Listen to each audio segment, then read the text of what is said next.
सोलापुरात दहशत। चारचाकी गाडीला हात केलेल्या इसमाकडून रोख रक्कम, मोबाईल, मनगटी घड्याळ, अंगठी व फोन पे द्वारे पैसे ट्रान्झॅक्शन करून पैसे काढून घेतल्याची घटना 1 जानेवारी रोजी रात्री 1 वाजेच्या सुमारास गेंटाल चौक इथं घडली।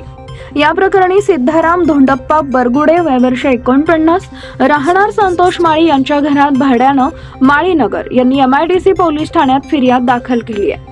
त्यांच्या फिर्यादीवरून चिट्या व वंशा या दोघांविरुद्ध गुन्हा दाखल झालाय। या घटनेची थोडक्यात माहिती अशी की फिर्यादी हे रात्री घरी जाण्याकरता गेंटाल चौकातून जात असताना पाठीमागून येणाऱ्या काळ्या रंगाच्या चारचाकी वाहनास हात केला।